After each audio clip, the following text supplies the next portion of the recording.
right, folks, welcome everybody to another installment here of this webinar, Silencing the Serpent, the Spiritual Battlegrounds. And as you guys know, the speakers have been very dynamic. We've been covering a diversity of different emotions and situations that people go through. And Heidi's already done some really good interviews on grief from 3 different ladies, and we have a 4th today that I'm going to do, and that is Israel Hall's mother, and that's Crystal Rose. Crystal, great to have you today. Thank you.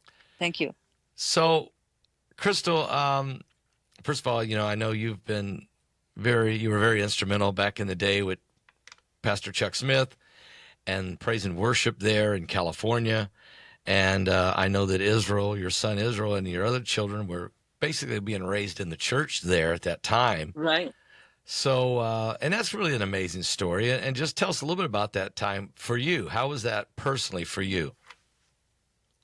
When we moved to Southern California, the first time I had no children, and I began leading worship under Pastor Chuck Smith and his wife, Kay, and also his assistant pastor, Romaine.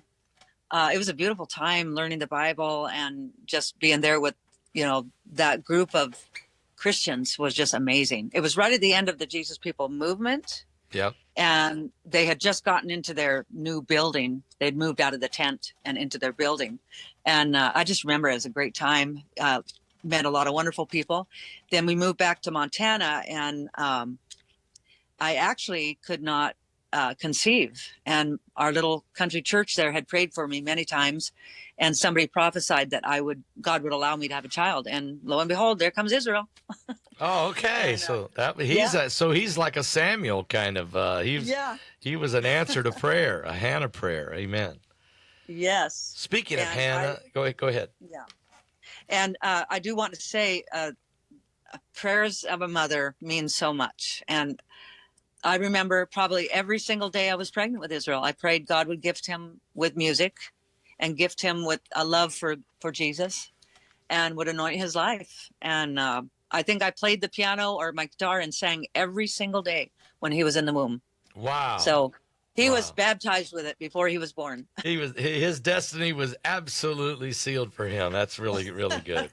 But we're very happy for having Israel and his wife Kristen with us here in Florida. It's been amazing. Well, you are an answer to prayer. You, Pastor Melvin, your wives are an answer to my prayers, because I know that you watch over them and they are in good hands. So thank God for that.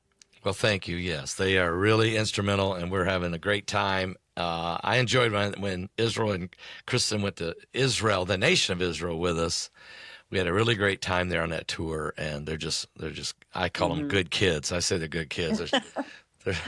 I think Israel's about the age of I think he's the exact same age as my oldest son. So, oh, wow.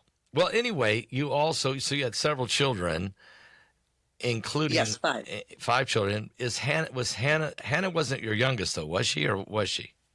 She was my second child. Okay. So tell us a little bit about her. Well, she was just the darling of our family.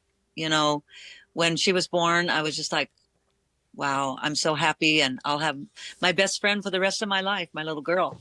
And I always wanted a girl, and so she was our only daughter.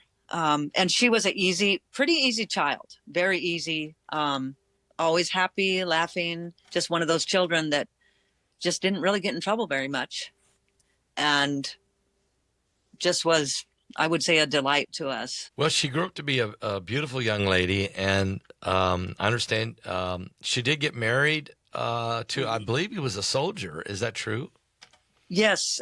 He was a couple of years ahead of her in high school, and then he went into the military while she was finishing school. And he was stationed at Fort Bragg, North Carolina, and then went on to the military base in Washington, Fort Lewis. So at some point there, she that night, and I guess we should go to that night. Can you tell us a little bit about what happened and led to this terrible tragedy? Yes, she Matt and Hannah had moved back to our hometown of Troy, Montana. I grew up with his parents, so we Okay. all knew each other. And he bought his uncle's house or his grandmother's house in a neighboring town about 20 miles away. And I was so happy that my daughter was finally home, and we're going to spend our life, growing organic gardens, and she would have her children, that whole vision of what you have. And she had begun working as a waitress at a local restaurant, pretty big restaurant. And Matt began working at the mine, and I think he was working underground. But so he began working night shift, and she was always she's afraid to stay home at night, so she'd hang out with her friends.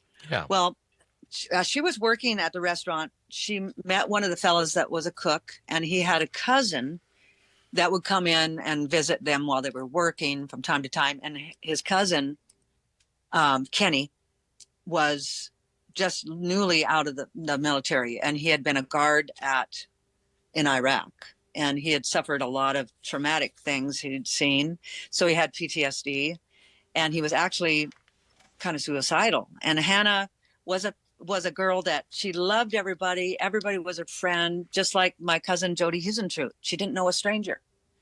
And she just opened her heart to all of these kids that she would meet. And she was concerned about him because he had a lot of depression and had talked about suicide. So she had arranged for a previous teacher from high school that she knew to come up to the restaurant and meet this kid named Kenny on the lunch hour the next day after the accident. And I remember his name was Tony Smith. And he said he was getting ready to go up to the restaurant to meet with Hannah and this boy named Kenny and talk to him about his experience in Vietnam War. And he had experience with talking to kids about suicide, and counseling them against it and helping them through it. And so she thought, well, Tony could talk to him and help him. Well, Tony got the news that Hannah and Kenny had both died in the accident. Mm. And what had happened after work that night, her husband was working, and the friends at the restaurant said, "Why don't we all go down and go to the pool tournament?" And so she was hanging out with friends, and one of my friends from high school was actually working there that night.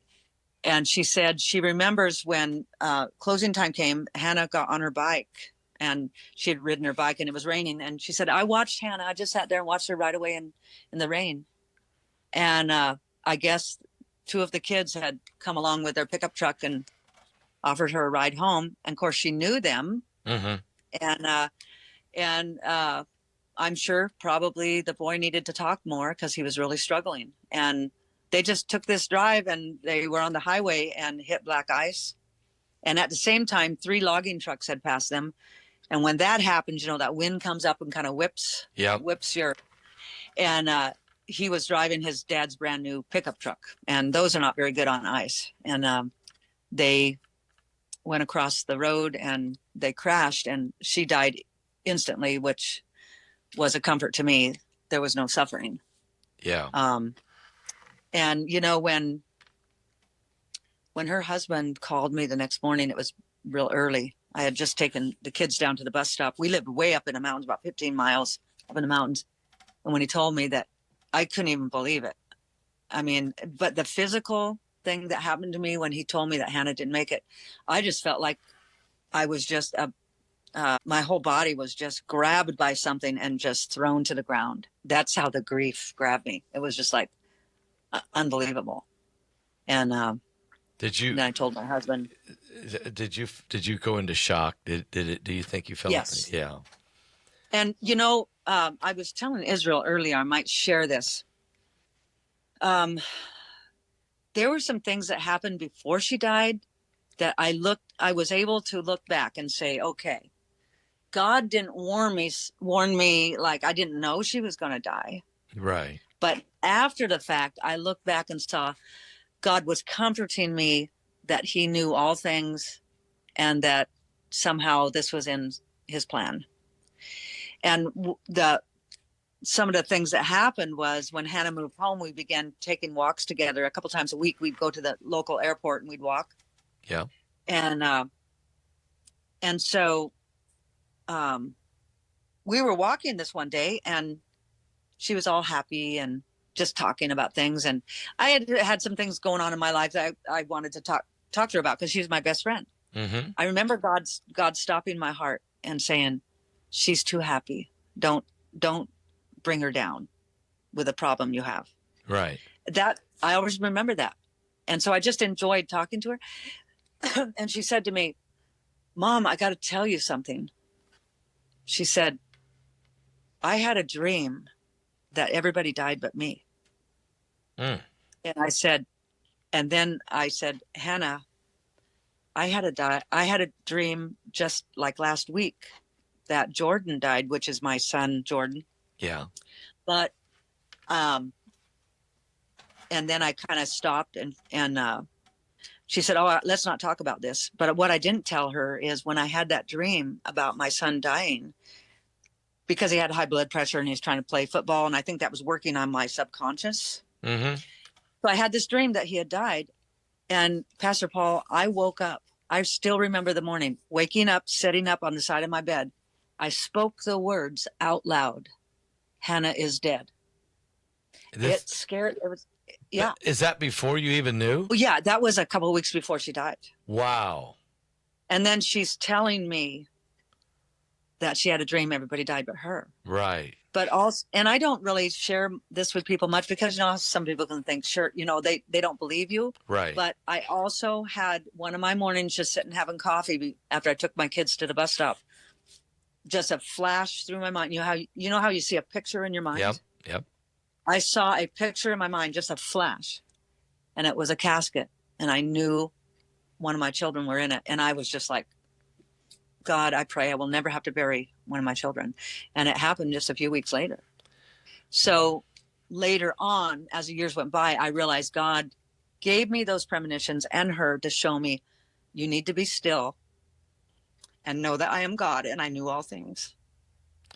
Yeah. So the initial, when you got the confirmation, the phone call from her husband, you just were overtaken in grief. Yes. So tell me, that first year, maybe the first couple years at least, how did you deal with that? How did you deal with that loss? Did you blame God? Were you blaming yourself? Were you just, what type of emotions and thoughts would go through your mind? The first thing I thought of was a really deep emptiness, like, I'm not Hannah's mom anymore. Mm-hmm. And I said that to my mother, and she comforted me. But I have a really good family. I live in my hometown. So my brothers and sisters, their wives and husbands, my nieces and nephews, all rallied around, and that helped a lot. And of course, Israel and Kristen were still living here, and just being with my children, Yeah. But one thing that happened that kind of surprised me is that I couldn't really listen to music for almost 5 years. Music really, yes, it was like 5 years. And finally, the dam broke, and I was able to really listen again and sing again. And music was like my best friend. Right. I've sang since I was a child. Right. And yeah. So for about 5 years, you just really couldn't listen to music. You didn't get at the piano and play. You didn't play guitar and sing. The joy. Only when I had to. Just when you had to. And so the joy, which music brings, brings Yes. inspiration and joy. And it's the Bible says, the Lord inhabits the praise of his people. And so the joy in the sorrow was very tough. And it was hard to find it, I would say. And I can understand that. And, the very thing you love to do wasn't even there. So it took you about 5 years. Mm-hmm. Yeah. Yeah. And, I just was reading an article where Dolly Parton was interviewed after her husband of 60 years passed away. Yeah. He was 83, I believe. She said that she can't write music right now. She just has too much grief. Too much grief, and so you can't think of anything else. You can't really get past, because songs and music are inspirational. They come from the heart. They come from the soul. Yes. They come from the Lord. You have to be inspired. And it's like having writer's block, I guess, but it's worse Yes. than that. It's you're in a constant state, not of depression, but I'm not going to say Right. I'm not that some people I know do go into deep depression when they lose a loved one, but the grief itself. Yes. We have from the funeral. I guess Israel put together a video. He found a video. He said he was trying to Yeah. put something together for the funeral, and it's a remarkable video that it has of your daughter Hannah as a little girl playing, and Israel's a little boy talking, asking his Yes. father about skeletons. And Yes. should we play? Oh. Should we play that? Okay. Yeah. Knott's Berry Farm, we saw dinosaurs. Yeah. Yeah. And there were skeleton ones. Oh, there were bones of them. Yeah, skeletons. Yeah. Dinosaurs are skeletons when they die. Yeah, that's right. Because on cartoons, there's people that are skeletons, and there's no people that are skeletons, right? Well, everything that dies eventually becomes a skeleton. And then eventually, if you wait longer, it becomes dust. There's nothing left at all. Because the Lord said we're made from dust, and unto dust we will return. I mean, it's just an honest conversation. A little boy asking his father about skeletons while he's filming his daughter playing with a beach ball. Yeah. I mean, when you saw what does it make you think of, Crystal, when you see that video? Well, I love to see it, but I was asking Israel if I should share this story. That was the first time I saw that video, was at her funeral. Oh, wow. You know how life gets busy, you record, you put the tapes away. Yeah. And the day before she passed away, I had this storage unit in town where I had kept things. And I wanted to just go through all my things and find everything. And one of the last boxes I found, because I was looking for family videos, it was the family videos. The day before I found that box of family videos, Israel had to go through all of them to find stuff to put on for her memorial video. Anyway, Right. So when actually seeing that part of the video was an answer to another prayer. When Hannah passed, she was married, and so I had no control over her funeral. Right. I could not make any decisions. I mean, they asked me my opinions, but they had decided for cremation, and I just could not go there. It was like I could not, and I just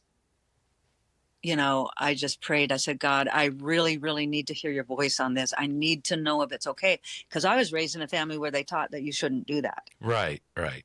And so, I asked God, I need to know, please show me if it is okay.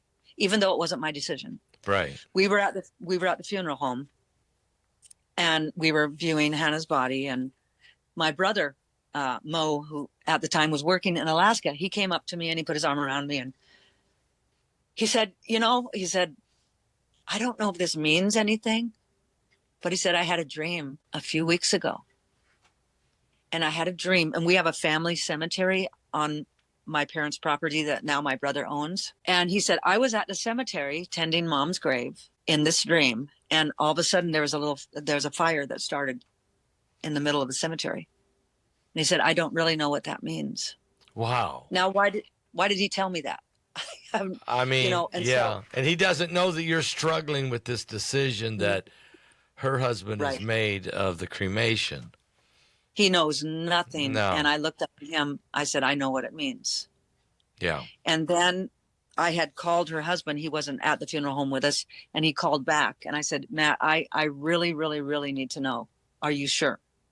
He said, I'm absolutely sure, because I had asked her one time and she said, yes, cremation is what she would want.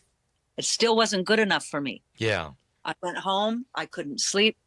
I said, and even I went to the funeral. she wasn't cremated yet. I went to the funeral like, God, I need to know. When that came on, it was like, I surrender, Lord. You're telling me Yeah. it's okay. And that was a real comfort to me. But also I remembered Pastor Chuck Smith, he would always joke, about this. He'd say, you know what, when I die, just cremate me and throw me in a good surf. And everybody would laugh. That it just speeds Yeah. up the decomposition, Yeah. So that, God goes to great lengths to comfort us and to answer us. And I just look at those as miracles. God heard me and he spoke. Let's play it one more time. This is Okay. Hannah. At Knott's Berry Farm, we saw dinosaurs. Yeah. Yeah. And there were skeleton ones. Oh, there were bones of them. Yeah, skeletons. Yeah. Dinosaurs are skeletons when they die. Yeah, that's right. Because on cartoons, there's people that are skeletons, and there's no people that are skeletons, right? Well, everything that dies eventually becomes a skeleton. And then eventually, if you wait longer, it becomes dust. There's nothing left at all. Because the Lord said we're made from dust, and unto dust we will return. Yeah, it's just it was an answer to prayer for you, no doubt about that. Yes. Crystal, let's shift gears if you don't mind a little bit. You have a first cousin who is a really a talented news anchor, and Yes. and Heidi and I have actually been watching the TV series. It's on Hulu. We watched the first two episodes of it. It's very, very well done, and really paints your cousin in a really a beautiful light about who she was. Yes. And maybe let's play this clip. This is from the trailer, and then we want to get your perspective about her. Okay. And what does that mean for you and your family. So let me this is a trailer, folks, from the Hulu special. It just came out. This is it's on right now. Matter of fact, last night we were watching. It was ranked 6th on Hulu, and this is it's called Her Last Broadcast, because she was an anchor in the news. People don't just vanish on their way to work with no witnesses, no trace. They found the car keys laying on the ground, red high-heel shoes. You can see drag marks. We've got a problem. Good Monday morning. Welcome to Daybreak. I'm Jodi Huisentruit. Less than 24 hours after it aired, she would vanish. KIMT news anchor Jodi Huisentruit was just 27 at the time of her disappearance. Things went from we're just looking for somebody missing to we're looking for somebody that was abducted. There's a show called Gone at Dawn. It's on 2020. The 2020 show, that's why I reached out to Mason City Police. My information just fit in there too much. You know that burning gut feeling that you get? I couldn't let it go. Now police have new leads that could mean finally finding her killer. She told me she thought someone was following her. Was this person a stalker? Was it a crazed fan? Time to get this done. It's time to get this case solved. It's just awful that this happened. Where is she? We were the only ones given access to join the search and film it. I had a bad feeling. It gives me chills just to think about it. I just couldn't believe my eyes. Holy crap. This is really real. I don't care what it takes. Maybe this is it. Maybe we're gonna find her now. Let's find Jodi. Her Last Broadcast. The Abduction of Jodi Huisentruit. Only on Hulu. This is a mystery of all mysteries.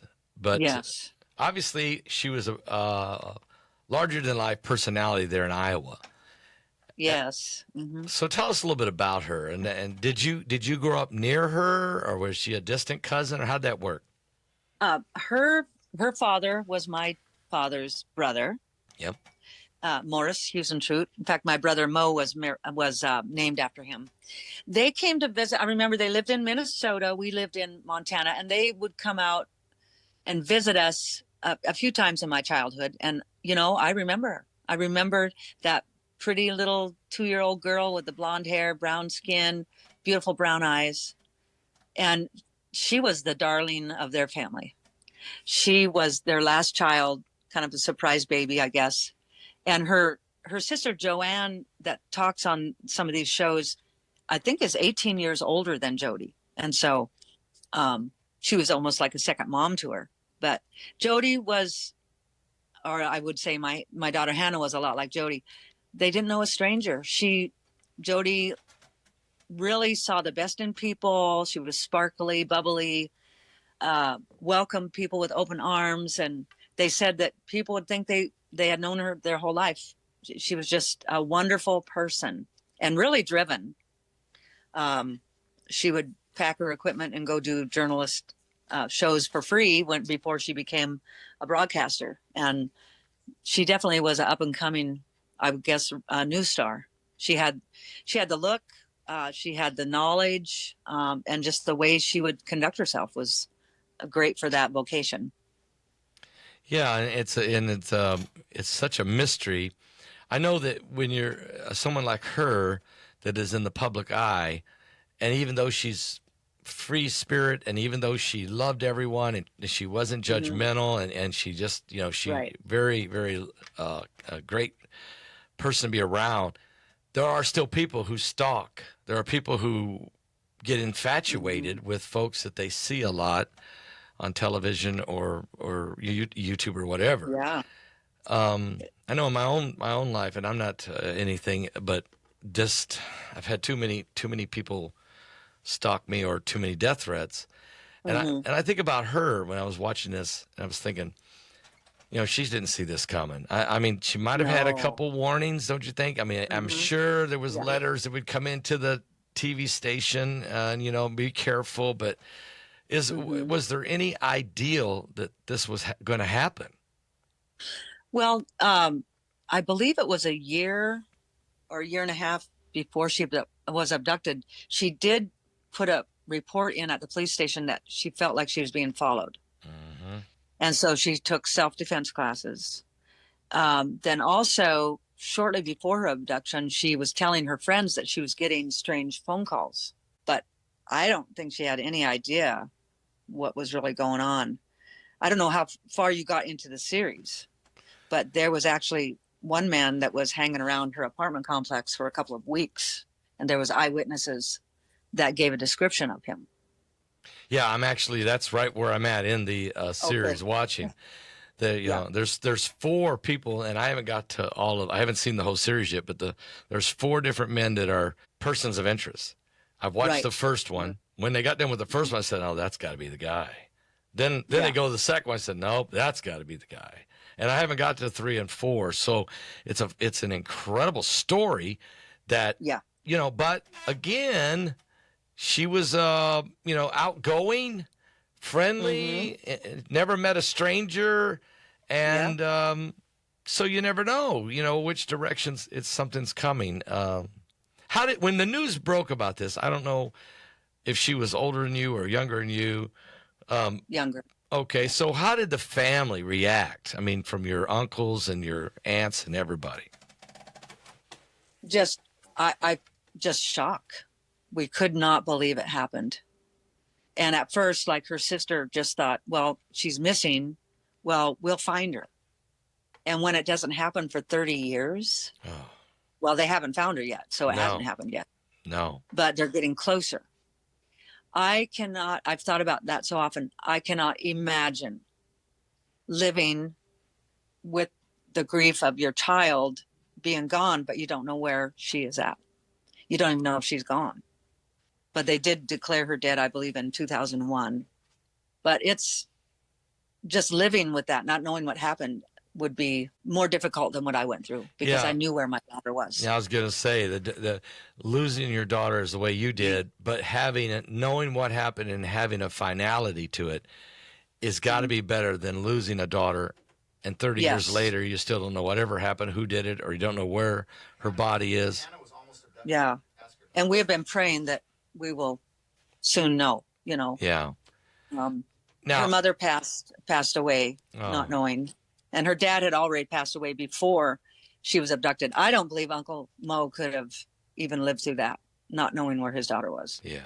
My dad and his brothers and sisters, they were just wonderful people. And that was part of the thing, Jodi had such a good mother and a good father and a good family. She never dreamed people would be bad. I mean, she knew it, but,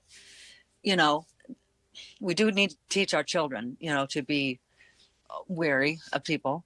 And she was always being warned. Her sisters and mom would say, you got to be careful, Jodi. People will be infatuated with you. Yep. And they might mean something. They might think of you different than you think of them.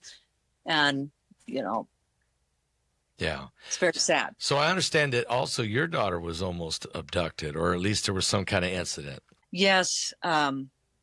She, when she got married to Matt Wallace, she moved down to North Carolina to Fort Bragg, and she began working at a mini mart down the road, and she was doing the evening shift. And I remember her calling me. I was living up on my grandpa's ranch at the time, and she called me. She said, "I got a job, Mom." I said, "Oh, where are you going to be working?" "Well, I got a job at the mini mart." I said, "Oh, I don't like you working a job like that. It's pretty dangerous, and you're near the base." And she goes, "Yeah, Matt doesn't really like it either." But she said, "I'll be all right." And she told me that she's working, I think, the swing shift, or I don't think she worked graveyard, maybe the graveyard. But I just said, you just really need to be careful. And there was one, like after that phone call, maybe that night, I remember going to bed and I looked at the clock. It was 9:00. And I prayed for Hannah. I said, for God to protect her in her job. And she didn't call me that night. She told me she'd call me later to tell me how the shift went. Well, she didn't call me, and I went to sleep, but I had prayed that prayer for God to protect her. She called me the next day. Mm-hmm. And I said, "Well, hi, Hannah, how did your shift go?" And she said, "I got robbed." I said, "What?" What? Yeah. She goes, "Oh, Mom, it was so scary." I said, "Well, what happened?" She said, "I was behind the counter and one of the managers were somewhere in the store." And she said, "This guy walked in. He had a gun and he said, 'Come around the counter.' I don't even know if he asked for money yet, but she went to push the panic button for the alarm. And he said, 'Don't push that. I know what it is.'" Mm-hmm. So she walked around the counter. I said, "You walked around the counter?" She said, "Yeah, I didn't know what to do. He had a gun." Right. And the other manager had just kind of slid down to the floor in the back. She was probably trying to get her phone or something. And the guy was taking her, had his arm around her top of her shoulders, was taking her out the door, and his gun accidentally went off. Whoa. And it scared him. He ran, and everything came alive in the store, and they called the cops and everything. And Aunt Hannah had powder burns on her clothes. Yeah. Oh, that was that close. Yes. Oh, my Lord. Yep. But we don't know if he had been stalking her, watching her. But she was that way, just like Jodi. "Well, how are you doing today?" And just happy-go-lucky. And, which we should be that way. We should show love to people, but we do need to be careful too, Yeah. But, yeah, there's just those people out there that are looking for an advantage, to take advantage of it. Yep. There are people who are stalkers, who zone in on somebody, and then there are people who are just take up when opportunity comes. They're already filled with evil and things that they've been looking just for the moment of opportunity. And these are both, either way, it's dangerous people. And it's the human nature that there are folks that are demonically charged, and they're listening to the voice of darkness, of the devil himself. And so, yes, we've got to keep, even now more than ever, I think, we have to be alert and stay focused on our surroundings. It's a bad world, but there's a better world to go to. That's for sure. And that's where I want to go. And I think that's where we all should be pursuing through the Lord Jesus Christ. So, well, and after this happened to Jodi, all of us would warn our kids, remember what happened to Jodi, be careful. Don't trust anyone, And when we were living in Spokane, my husband at the time, Dave, was pastoring at Calvary Chapel, and I had got asked to sing at a women's luncheon, and their theme was Western, so I was dressed kind of Western. Yeah. And I went and I was singing some Christian country music, And this was about a year after Jodi was abducted. And I was on my way home. I had to stop by the post office because I had been mailing out some of my CDs to people. And I was aware that there was a line of people standing behind me. And the postmaster said, well, want to know, how's your CD doing? And we were just talking, friendly. Mm-hmm. Well, there was a man in that line. When I left, he followed me to my car. And he said, ma'am, I remember it like it was yesterday, Paul. Yeah. It just gives me the creeps. He said, I locked my keys in my truck and my wife works down on by the Argonne exit. Are you going that direction? Could you give me a ride? And I looked up he just took me by surprise. I looked up at his face and his eyes were kind of jittery. There's something about his eyes. And the thought crossed my mind. If it happened to Jodi, it can happen to you. Right. And I think he saw me thinking because I paused. And I said, actually, I'm not going that direction. Right. And then he disappeared. He turned out to be this man named Robert Yates, who was the serial killer in Spokane. Are you serious? I actually have had. Have you seen his shows? Yeah, I have. About him. Yes, I have. And that's who the man was. That's who he was. To a T. I got in my car and I was a little felt weird. Yeah. But I was a pastor's wife. And you always help people, right? Mm-hmm. I almost gave him a ride because that's what I do. That's what you do. As do. a pastor's wife, I help people. And I thought, well, he's okay. He's married, he's local. But still, if it happened to Jodi, it can happen to me. And so I didn't. And I thought about calling the police stations and, hey, I felt weird about this guy asking me to give him a ride. But I didn't because I thought they're going to think I'm just a crazy woman out there. But when I saw him on Dateline about a year later, I thought that's the guy. Yep. I know beyond a shadow of a doubt that was And him. he was from Spokane, Washington. Spokane, that's where we were living. So then I did call the investigator and he said, wow, I really wish, he said, never hesitate. He said, I wish you would have called because we didn't know he was in the valley part of Spokane. And they did find a few more people after that. But, I don't share that very much because, I don't know. Just one of those things. But right. I remember going home that weekend to Montana to visit my family. And I remember sitting at the kitchen table telling my mom and my sisters, wow, I had a kind of weird experience. And I told them about this guy. I said, I know I need to be careful. And then we were talking about Jodi. And they said, yeah, you need to be careful, Crystal. You're too naive and you help people too much. I don't know if you can help people too much. But, I just had that mindset. I'm a pastor's wife. You help people. Right. We were trained that way. We were taught that way. I grew up where, we never locked the doors, Right. And you took care of your neighbors, and your neighbors took care of each other. And I knew everybody in our little small town, and everybody knew each other. But this is a world now that we cannot trust. And so it's okay to lock the doors. It's okay to be able to protect yourself. It's okay to report something doesn't feel right or look right. And exactly. Because they might be hurting somebody else. Yep. And so what if they think we're crazy? I'll take that chance, but I'm going to speak it, Yep. Well, Crystal, I think I want to thank you first of all for coming on and sharing your story and being such a blessing. And I love hearing you sing. I know when you come to the villages, and I love your music. And so we want you to take care of yourself as well. Okay. And I enjoy all your programs. I'm always listening to Pastor Paul. I know I'm a little crazy, but that's okay. Somebody's got to do it. It's great. It's great. You have a lot of good information that I pass on to other people.